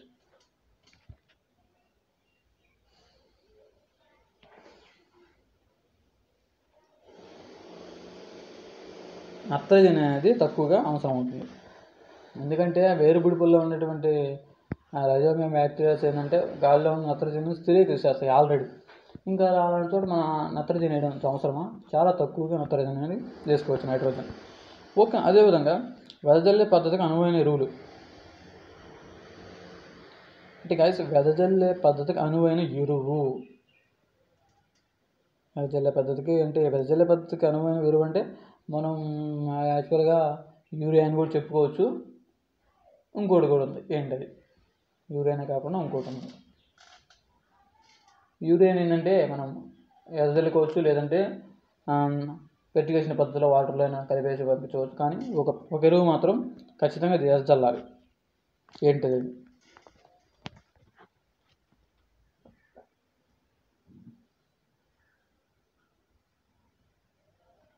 Rock phosphate. ఓకేనా, ఈ రాక్ ఫాస్ఫేట్ అనేది మనం వెదజల్లడానికి అనువైనది కాదు. ఓకేనా. పొడి మట్టి మీద యూరియా వేస్తే నత్రజని ఏ విధంగా నష్టపోతాం? పొడి మట్టి ఉంటుంది కదా, పొడి మట్టి పైన మనం వేసామనుకో ఏ విధంగా నష్టపోతాం? నత్రజని ఆవిరి రూపంలో నష్టపోతాం గైస్. ఓకే, అదేవిధంగా పంట ఉన్నప్పుడు వెదజల్లే పద్ధతులు అంటే పంట ఉన్నప్పుడు వెదజల్లే పద్ధతిలో ఆకులపై, ఓకేనా గైస్, ఆకులపై ఏమి ఉన్నప్పుడు డాష్ వంటి ఎరువులు చల్లిన ఆకులు మాడిపోతాయి. Okay guys. ఓకేనా. పంట అనేది ఇప్పుడు ఎగ్జాంపుల్ వచ్చేసరికి వరి తీసుకున్నాం అనుకోండి. ఈ వరి అనేది వరి పంట ఉన్నప్పుడు వెదజల్లే పద్ధతిలో కొన్ని ఎరువులు వేస్తే ఆకు మీద ఏమున్నప్పుడు ఆకు అనేది మాడిపోతుందంటే ఎగ్జాంపుల్ చూస్తున్నాం కదా. ఇప్పుడు మనం అది పూర్తిగా వివరిస్తాను మీకు. పంట ఉన్నప్పుడు వెదజల్లే పద్ధతిలో కానీ మనం యూరియాని వేసినట్టయితే మనం ఆకులపై తేమ ఉన్నప్పుడు యూరియా వంటి ఎరువులు చల్లినప్పుడు ఆకులు అనేవి మాడిపోతాయి. ఇప్పుడు మనం యూరియా అనేది ఆకులపై తేమ ఉన్నప్పుడు కానీ మనం వెదజల్లేమనుకోండి, ఈ యొక్క యూరియా అనేది తేమకు తగిలేసి ఆకు అనేది మాడిపోవడం జరుగుతుంది. ఓకే, అర్థమైంది అనుకుంటున్నాను. అదేవిధంగా వేరు అభివృద్ధి తక్కువగా ఉన్నప్పుడు, నేలలో సారం తక్కువగా ఉన్నప్పుడు, అంటే వేరు అభివృద్ధి తక్కువగా ఉన్నప్పుడు, నేలలో సారం తక్కువగా ఉన్నప్పుడు ఏ పద్ధతి పాటిస్తారు? అది చాలా చాలా ఇంపార్టెంట్. ఓకే, గుర్తుపెట్టుకోండి. వేరు అభివృద్ధి అనేది తక్కువగా అంటే వేరు అనేది లోపలికి చొచ్చుకొని పోకుండా పైపైనే ఉన్నప్పుడు, ప్లస్ నేల సారం అనేది తక్కువగా ఉన్నప్పుడు ఎటువంటి పద్ధతి ఉపయోగిస్తారు అని ఇక్కడ ప్రశ్నించారు గాయస్. చూద్దాం, ఓకే, ఆలోచించండి ఒకసారి.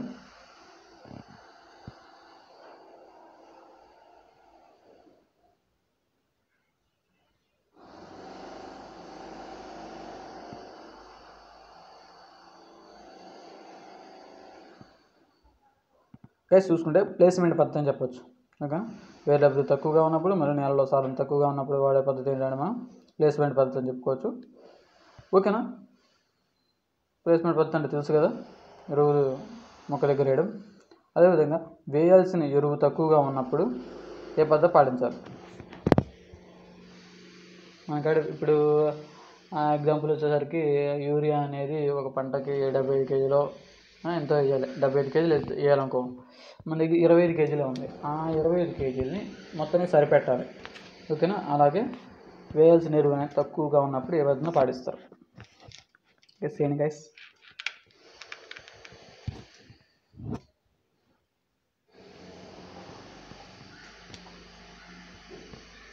గాయస్ మనం చూసుకుంటే ప్లేస్మెంట్ పద్ధతిని ఉపయోగిస్తారు గాయస్. ఓకే, వేయాల్సిన తక్కువగా ఉన్నప్పుడు మనం ప్లేస్మెంట్ పద్ధతి ద్వారా వేస్తే మనం సర్దుకొని వాడుకోవచ్చు.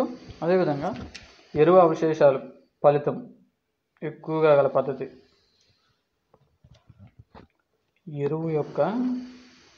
ఎరువు అవశేషాల ఫలితం ఎక్కువగా గల పద్ధతి ఏమిటి అంటే మనం ప్లేస్మెంట్ పద్ధతి.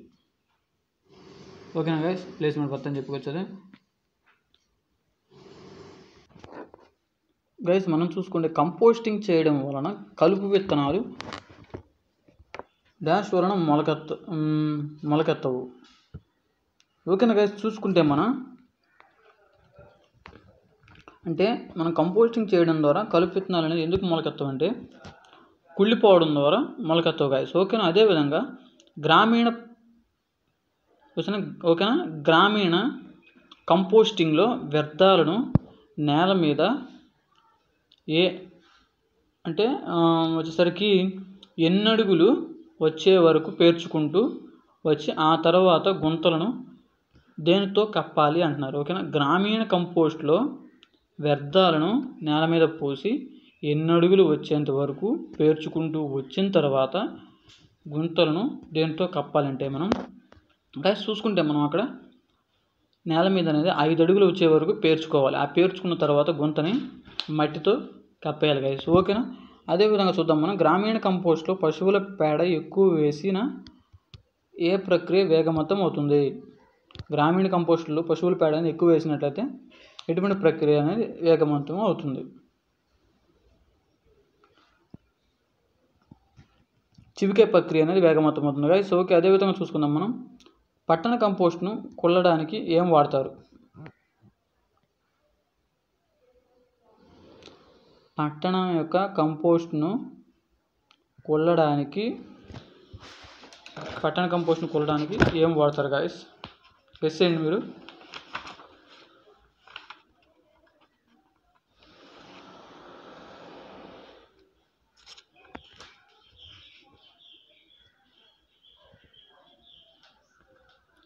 గైస్ మనం పట్టణ కంపోస్ట్ను కొల్లడానికి ఏం వాడతామంటే మానవుని ఎరువులని, అంటే మానవుని యొక్క విసర్జనని వాడతాము. ఓకేనా? అదేవిధంగా పట్టణ కంపోస్ట్లో గుట్టలను కప్పకుండా వదిలేసిన ఏ సమక్షంలో కుళ్ళుతాయి. అంటే పట్టణ కంపోస్ట్లో గుట్టలుగా వేస్తాం కదా, దాన్ని కప్పకుండా ఉండాము అనుకోండి, అది ఏ విధంగా కుళ్ళుతుందని అక్కడ మనకు ప్రశ్న. ఓకేనా? ఆన్సర్ చేయండి గైస్. పట్టణ కంపోస్ట్లో మనం గుట్టలుగా వేసేసి కప్పకుండా వదిలేస్తాం, అది ఎటువంటి సమక్షంలో అది కుళ్ళుతుంది. గైస్ చూసుకుంటే ఆక్సిజన్ సమక్షంలో మనకు అది కుళ్ళుతుంది గైస్. ఓకేనా? ఆక్సిజన్ సమక్షంలో అది కుళ్ళుతుంది, గుర్తుపెట్టుకోండి గైస్. ఓకేనా? ఆక్సిజన్ సమక్షంలో అది కుళ్ళుతుంది. అదేవిధంగా చూసుకుంటే మనం పశువుల పేడలో, ఓకేనా గైస్, పశువుల పేడలో హెచ్చు తగ్గులలో ఇచ్చు ఇంధనం ఉంటుంది. ఓకే, ఇంధనం ఉన్నది. ఓకే, అంటే పశువుల పేడలో మనకి ఉష్ణాన్ని ఇచ్చేటటువంటి ఇంధనం అనేది ఉంటుంది. ఓకే గైస్, పశువుల పేడ ఉంటుంది, దాన్ని మనం వర్మీ కంపోస్ట్ బయోగ్యాస్ తయారు చేయాలంటే ఇప్పుడు ఈ యొక్క పశువుల పేడ తీసుకెళ్ళి ఈ పశువుల పేడలో ఏమి ఉండటం వల్ల మనకి మీథేన్ వాయువు అని వస్తుందంటే వేడి. అంటే పశువుల పేడలో హెచ్చుగా ఉండేటువంటి ఏంటిదంటే దానికి హీట్ అనేది ఉంటుంది, ఉష్ణం అనేది ఎక్కువగా ఉండటం వల్ల కొన్ని ఇంధనాలు అనేది రిలీజ్ అవుతుంటాయి. ఓకేనా? బయోగ్యాస్ ప్లాంట్లో డాష్ అనేది ఉండని పరిస్థితుల్లో పశువుల పేడ ఇతర సేంద్రియ పదార్థాలు కొన్ని రోజులు పులియబెట్టడం జరుగుతుంది. బయోగ్యాస్ ప్లాంట్ ఉంది కదా, బయోగ్యాస్ ప్లాంట్లో ఏమి ఉండని పదార్థాలలో అంటే ఏమీ ఉండవు. అంటే ఎగ్జాంపుల్ చూసుకుంటే మనం ఇప్పుడు ఆక్సిజన్ ఉంది. బయోగ్యాస్ ప్లాంట్లో ఆక్సిజన్ అనేది ఉండని పరిస్థితుల్లో పశువుల పేడ అనేది ఇతర సేంద్రియ వ్యర్థాలు కొన్ని రోజులు పులియబడతాయి. ఓకేనా. అంటే ఇప్పుడు మన బయోగ్యాస్ ప్లాంట్లో గాలి ఏమీ వెళ్ళకుండా మనం చేస్తాం కాబట్టి దాంట్లో ఆ పదార్థం అనేది వేరే పదార్థాలతో కలిసి కుళ్ళిపోయి మనకి బయోగ్యాస్ని ఇస్తుంది గైస్. ఓకే. అదేవిధంగా చూసుకున్నాం మనం బయోగ్యాస్ ప్లాంట్లో పులిసినప్పుడు విడుదలయ్యే వాయువు ఇప్పుడు చర్చించాం గైస్. మనం 3 వాయువులు అనేవి విడుదలవుతాయి, ఒకటి కాదు. ఓకేనా. మనం అంటే బయోగ్యాస్ నుండి విడుదలయ్యేది 3 వాయువులు, కానీ మనం వంటకు ఉపయోగపడేది మీథేన్. ఓకేనా. ఇప్పుడు మన 3 వాయువులు ఏంటి అనేది తెలుసుకుందాం గైస్. ఓకేనా. ఓకే, గెస్ చేయండి మీరు. బయోగ్యాస్ ప్లాంట్లో పులియబడినప్పుడు విడుదలయ్యే వాయువులు 3. అవేంటి అంటే మీథేన్, హైడ్రోజన్, కార్బన్ డైఆక్సైడ్. ఓకేనా గైస్. మీథేను, hydrogen, carbon dioxide. ఓకేనా. ఈ 3 అనేవి విడుదలవుతాయి గైస్. అదేవిధంగా మనం చూసుకుంటే బయోగ్యాస్ ప్లాంట్లో నుయ్యి దేనితో కట్టబడిన భాగం ముఖ్యమైనది. ఓకే. బయోగ్యాస్ ప్లాంట్ ఉందనుకోండి, మొత్తం బయోగ్యాస్ ప్లాంట్ నిర్మాణంలో, ఓకేనా, బయోగ్యాస్ ప్లాంట్ నిర్మాణంలో నుయ్యి వలె ఒక భాగం ఉంటుంది. అది దేనితో కట్టబడినటువంటి ముఖ్యమైన భాగం. గెస్ చేయండి గైస్.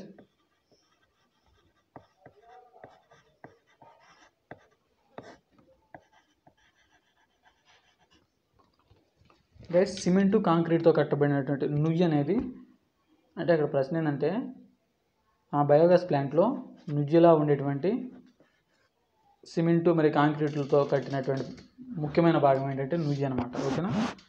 సిమెంటు కాంక్రీట్స్తో కడతారు దాన్ని. అదేవిధంగా చూసుకుంటే గైస్, బయోగ్యాస్ ప్లాంట్లో నుయ్యి లాంటి భాగాన్ని ఏమంటారు? నుయ్యి లాంటి భాగం అంటే గుంటలాగా ఉంటుంది. బయోగ్యాస్ ప్లాంట్లో నుయ్యి లాంటి భాగాన్ని ఏమంటారు? గెస్ చేయండి గైస్.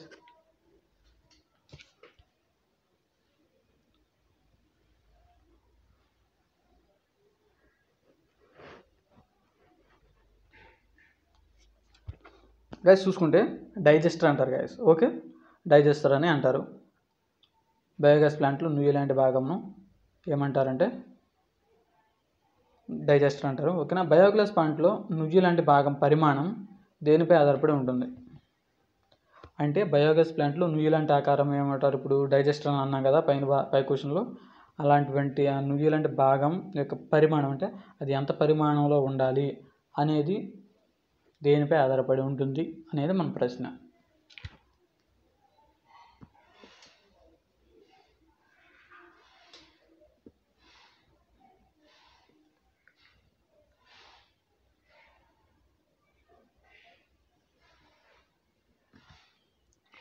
గైస్ చూసుకుంటే మనం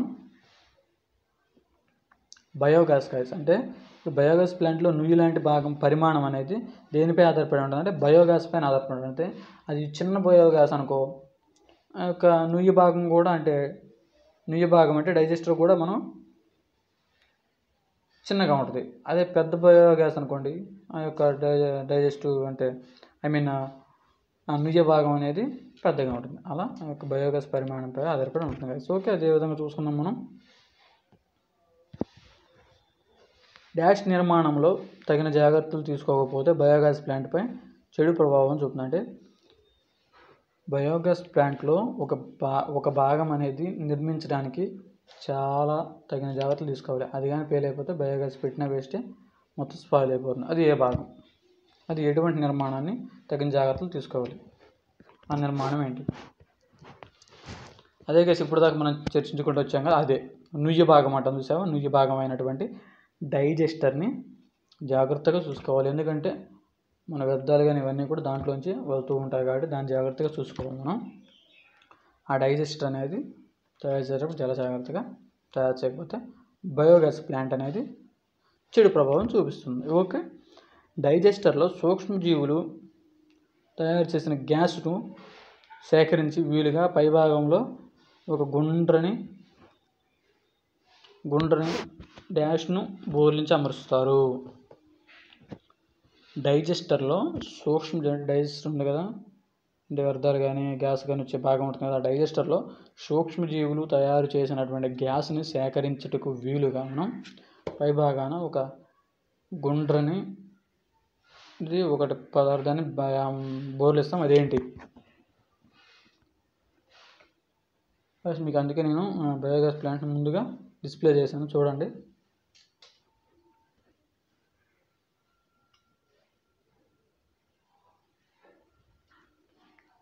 ఇనుప డ్రమ్ముని బయోగ్యాస్ ప్లాంట్ పైన ఇనుప డ్రమ్ అనేది ఒకటి ఏర్పాటు చేసి దానికి చిన్న హోల్ పెట్టేసి లోపల ఉత్పత్తి అయినటువంటి ఆ యొక్క గ్యాస్ని మొత్తాన్ని ఆ యొక్క రంధ్రం ద్వారా బయటికి స్వీకరిస్తారు. ఓకేనా. అదేవిధంగా చూసుకున్నాం గైస్, మనం ఈ డ్రమ్ము బయోగ్యాస్ ప్లాంట్లో తయారైన మీథేన్ వంటి వాయువులను ఓకేనా దేన్ని బట్టి పైకి కిందకి కదులుతూ అంటే ఈ యొక్క డ్రమ్ అనేది బయోగ్యాస్ పైన ఏర్పరిచే డ్రమ్ అనేది ప్లాంట్లో తయారైనటువంటి మీథేన్ యొక్క దేన్ని బేస్ చేసుకొని ఆ డ్రమ్ అనేది కదులుతూ ఉంటుంది, కిందకి పైకి అటు కదులుతూ ఉంటుంది, దేన్ని బేస్ చేసుకొని అని అడుగుతున్నాడు.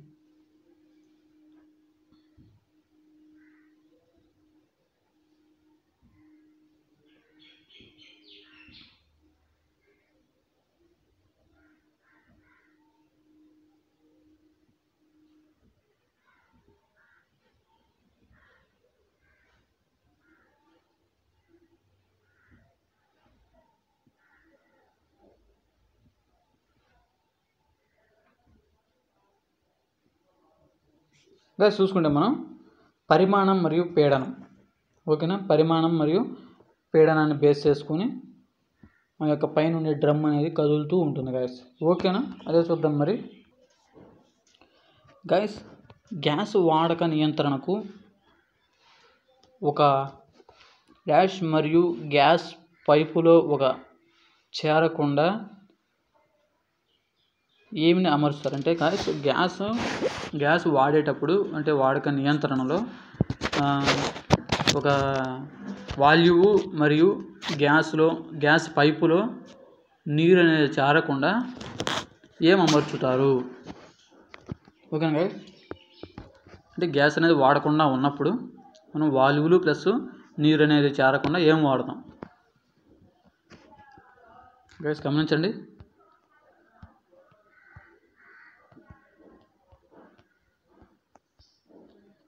గైస్ చూసుకుంటే మనం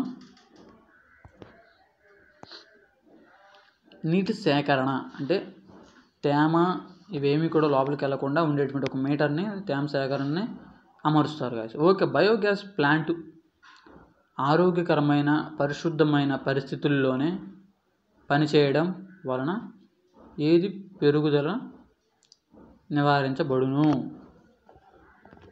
ఓకేనా గైస్. అంటే అక్కడ అర్థం ఏంటంటే మనం బయోగ్యాస్ ప్లాంట్ అనేది ఆరోగ్యమైన పరిశుభ్రమైన పరిస్థితుల్లో మనం దాన్ని రన్ చేస్తున్నాం అనుకో, అలాంటప్పుడు మనకి యూజెస్ ఏంటి అంటే ఏమీ కూడా మనకి ఈగలు కానీ దోమలు కానీ పెరుగుదలని నివారించవచ్చు అక్కడ. ఓకేనా. శుభ్రమైనటువంటి ఆరోగ్యమైనటువంటి బయోగ్యాస్ కానీ మనం చేసినట్లయితే ఈగలు దోమలు అక్కడికి రావు కాబట్టి మనం ఆరోగ్యంగా ఉండగలం. ఓకేనా. ఆ డాష్లో వచ్చేసరికి ఆన్సర్ ఈగలు దోమలు. Okay guys. వానపాములు డాష్ ఎక్కువ గల నేలల్లో అంటే వానపాములు అనేది ఎటువంటి నేలల్లో బొరియలు చేస్తూ నేలను గుల్లగా చేస్తాయి. ఏ పదార్థం ఎక్కువగా ఉన్న నేలల్లో బొరియలు చేస్తూ గుల్లపరుస్తాయి వానపాములు అనేవి. గెస్ అండి గైస్.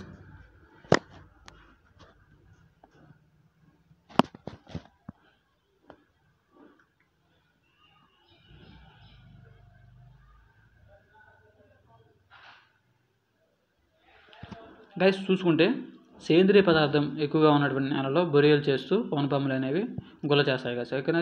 వర్మీ కంపోస్ట్లో తేమ నిల్వ ఉండుటకు ఓకేనా తేమ నిల్వ ఉండుటకు డాష్ కానీ పరిచి ఉంచాలి. ఓకే.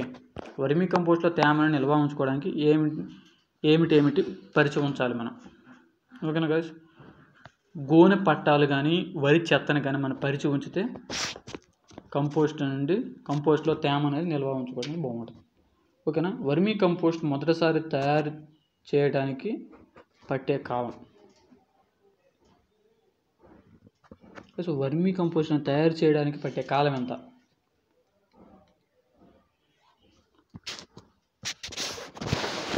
ఆలోచించండి.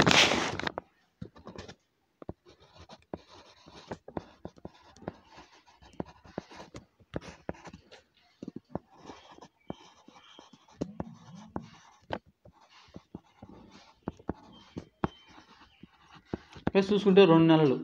ఓకేనా. వర్మీ కంపోస్ట్ని మనం 2 నెలలు తయారు చేసేయచ్చు. అదేవిధంగా పూర్తిగా తయారైన వర్మీ కంపోస్ట్ను డాష్ వలె ఉంటుంది. అంటే పూర్తిగా తయారైనటువంటి వర్మీ కంపోస్ట్ అనేది ఏ విధంగా ఉంటుంది? ఇది చాలా చాలా ఇంపార్టెంట్ గాయస్, గుర్తుపెట్టుకోండి, చెప్పడానికి ట్రై చేయండి. పూర్తిగా 2 నెలల తర్వాత పూర్తిగా తయారైపోయింది. అటువంటి వర్మీ కంపోస్ట్ని మనం చూడటానికి ఎలా ఉంటుంది ప్రాక్టికల్గా?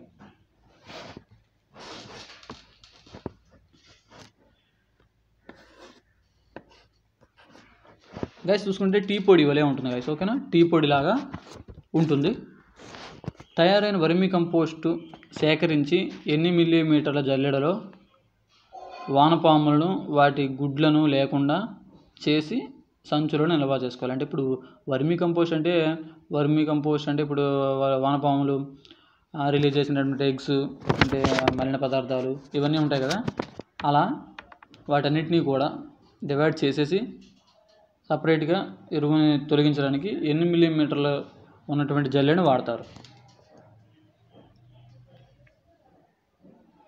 గుర్తుపట్టండి వాయిస్. ఓకేనా.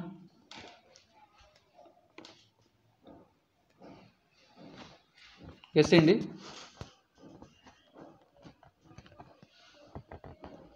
గైస్ 3 మిల్లీమీటర్లు. ఓకేనా. 3 మిల్లీమీటర్లు ఉన్నటువంటి జల్లెడను తీసుకొని వేరు చేస్తారు, సంచులు నిల్వ చేసుకుంటారు. ఓకేనా. వానపాములను డాష్ ప్రకృతి సిద్ధ పరిస్థితుల నుండి రక్షించుకోవాలి. అంటే వానపాములను కొన్ని ప్రకృతి సిద్ధమైనటువంటి పరిస్థితుల నుండి రక్షించబడాలి. అవి ఏంటివి?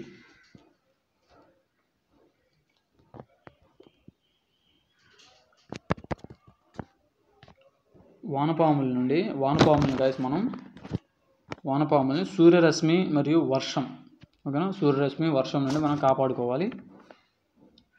అదేవిధంగా మనం చూద్దాము, వర్మీ కంపోస్ట్ వల్ల కూరగాయల్లో, ఓకేనా, కూరగాయల్లో ఆహార పదార్థాల్లో కానీ ఏమిటి పెరుగుతుంది? అంటే ఇప్పుడు మనం కూరగాయల పంటలకి లేదా నర్సరీలకి మనకి వర్మీ కంపోస్ట్ని వాడటం వల్ల కూరగాయల్లో మరియు ఆహార పదార్థాలు ఏమి పెరుగుతుంది? చూసుకుంటే గైస్, రుచి, వాసన, నిల్వ ఉండే శక్తి, ఈ 3 కూడా పెరుగుతాయి గైస్. ఓకే. ఈ వర్మీ కంపోస్ట్ చేయడం ద్వారా మనకి కూరగాయల్లో అయితే రుచి పెరుగుతుంది, ప్లస్ వచ్చేసరికి పూలలో అయితే సువాసన పెరుగుతుంది. ఓకే. ఆహార పదార్థాలు అయితే నిల్వ ఉండే శక్తి పెరుగుతుంది. ఓకే, అర్థమైంది అనుకుంటున్నాను. అదేవిధంగా పులాకండిలో వర్మీ కంపోస్ట్ డాష్ వరకు వేసుకోవచ్చు. పూలకుండీలు, ఓకే, సారీ గాయ్స్, పూలకుండీలు ఉంటాయి కదా, స్పెల్లింగ్ మిస్టేక్ పడింది. పూలకుండీలు ఉంటాయి కదా, చిన్న చిన్న పూలకుండీలు మనం హౌసెస్లో వాడుకుంటాం కదా, అలాంటి పూలకుండీలలో వర్మీ కంపోస్ట్ అనేది ఎంతవరకు వాడుకోవచ్చు? చాలా చాలా very very important guys. Okay, ఇది ఎగ్జామ్ పాయింట్ ఆఫ్ వ్యూ చాలా చాలా ఇంపార్టెంట్. పూలకుండీల్లో వర్మీ కంపోస్ట్ని ఎంతవరకు వేసుకోవచ్చు?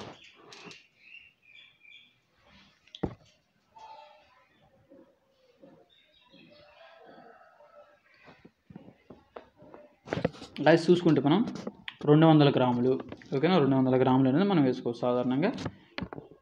అదేవిధంగా పోషక విలువలు సమృద్ధిగా సమతుల్యంగా కలిగిన రసభరితంగా పచ్చని మొక్కలు వాటి ఆకులను ఏమంటారు? అంటే గైస్, పోషక విలువలు కలిగినటువంటి సమతుల్యత కలిగినటువంటి రసభరితంగా పచ్చని మొక్కలు వాటి ఆకులను ఏమంటారంటే హరిత ఎరువులు అంటారు. ఓకేనా. అదేవిధంగా హరిత ఎరువులు లేదా పచ్చిరొట్ట ఎరువులు అంటారు. అదేవిధంగా పచ్చిరొట్ట ఎరువులు భూమికి ఏ విధంగా అందించవచ్చు? ఎన్ని విధాలుగా అందించవచ్చు గైస్? ఓకేనా. అంటే పచ్చి రొట్టె ఎరువులను భూమికి ఎన్ని విధాలుగా అందించవచ్చు? 2 విధాలుగా అందించవచ్చు. ఓకేనా? పచ్చి రొట్టె ఎరువులని భూమికి 2 విధాలుగా అందించవచ్చు. అదేవిధంగా పుష్పజాతికి చెందిన పచ్చి రొట్టె ఎరువు అయితే డాష్ని స్థిరీకరించి డాష్ని పెంచుతుంది అని అడిగాడు. అంటే గైస్ మనం చూసుకుంటే పచ్చి రొట్టె పుష్పజాతికి చెందినటువంటి పచ్చి రొట్టె ఎరువులు అయితే నత్రజనిని స్థిరీకరించి నేల సారాన్ని పెంచుతుంది. ఓకేనా? అదేవిధంగా రసాయన ఎరువుల లభ్యత పెరగడానికి డాష్ ఎరువు అనేది ఉపయోగపడుతుంది. గైస్ రసాయనిక ఎరువుల లభ్యత పెరగడానికి రసాయనిక ఎరువుల లభ్యత పెరగడానికి ఏ ఎరువులు ఉపయోగపడతాయి అంటే హరిత ఎరువులు ఉపయోగపడతాయి. ఓకేనా? హరిత ఎరువులు ఉంటాయి కదా అవి. అదేవిధంగా హరిత ఎరువుల్లో డాష్ ఉండటం వలన డాష్ వంటి పోషకాల లభ్యత గణనీయంగా ఉంటుంది. హరిత ఎరువుల్లో ఎటువంటి పోషకం అనేది లభ్యత ఎక్కువగా ఉంటుంది అంటే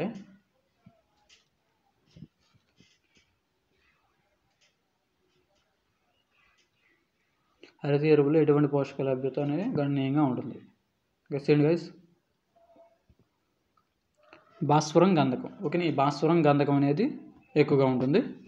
అదేవిధంగా చూసుకుందాం గైస్ మనం పచ్చి రొట్టె పంటలు వేసిన తర్వాత కలియ దున్నడానికి కాలం అంటే పచ్చి రొట్టె పైరులను కలియ దున్నేటువంటి కాలం ఎన్ని రోజులు? గైస్ గమనించండి, అదే గెస్ చేయండి.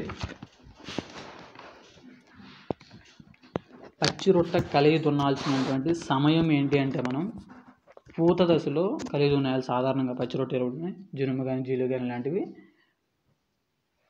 ఎన్ని రోజులు సాధారణంగా అంటే 60 రోజులు గైస్. ఓకేనా? 60 రోజులకి పచ్చి రొట్టె పంటల్ని 60 రోజులకి మనం నేలలో కలిగి దున్నేసినట్లయితే మనకి అది మొత్తం కూడా చివికి అది మొత్తం భూమికి బట్టి నేల సారం అనేది పెరుగుతుంది గైస్. ఓకేనా?